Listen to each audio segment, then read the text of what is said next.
It's too early to write up the legacy of Joe Biden. He has 6 more months in his presidency, and in these volatile times, much could happen.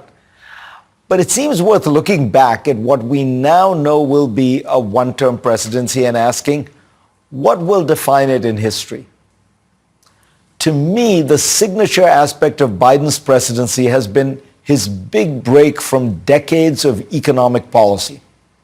For almost half a century, the federal government has refrained from any transformative long-term investments in the American economy. Even the large COVID payments were for consumption, not for investment. In fact, the defining fiscal policies of our times have been tax cuts. President Reagan, Bush, and Trump all enacted large tax cuts that broadly benefited the rich. The result has been an America that can be characterized by private opulence and public decay. $100 million homes in a country where the roads are scarred by potholes and children die at higher rates than any other country in the industrialized world. These tax cuts, by the way, along with spending on wars in Afghanistan and Iraq, are responsible for much of America's enormous federal debt. Biden changed this narrative. He used the resources of the federal government to make large investments in infrastructure, childcare, manufacturing, and energy. These investments will not pay off anytime soon. Many of them have just begun. But the U.S. is now undergoing the largest upgrade of its transportation infrastructure since the 1950s, with more than 56,000 projects already launched. It is seeing a boom in manufacturing investment and employment that reverses a decades-long trend. Green energy is booming.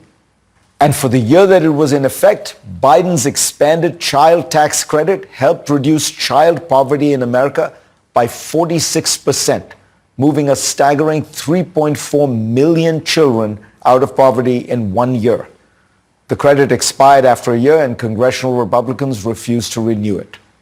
Biden's measures helped trigger the strongest post-COVID recovery of any major economy. The U.S. has produced over 15 million jobs, the most ever for any president in one term. The unemployment rate stayed under 4% for over 2 years. That's the longest since the 1960s. Black labor force participation rates are now higher than of whites for the first time ever on a sustained basis, and so on. It's true that inflation surged, and while the pandemic played a role, so did an excessive infusion of cash into the economy, for which Biden must be held responsible. There are aspects of his policies that I disagree with, but overall, as former Treasury Secretary Larry Summers told Bloomberg TV, the record is remarkable. Summers added, "I don't think any administration has so outperformed the economic forecasts on the day that it came into office." Biden gets almost no credit for this economic revival. Some of that is the lingering effect of inflation and the persisting crisis of affordability in areas like healthcare, housing, and higher education. But much of it, as I have long argued, is that we live in an age of cultural politics. The issue on which Republicans have been attacking him mostly is not the economy, but the border.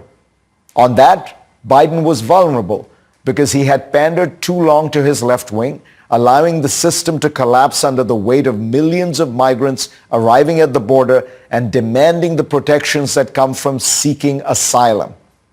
He finally adjusted, but by then Donald Trump had forbidden any Republican cooperation to alleviate the crisis. The other area where Biden has made his mark is foreign policy. He's addressed the challenges presented by the return of Russia and a rising China, but done it not through solo actions or one-shot deals.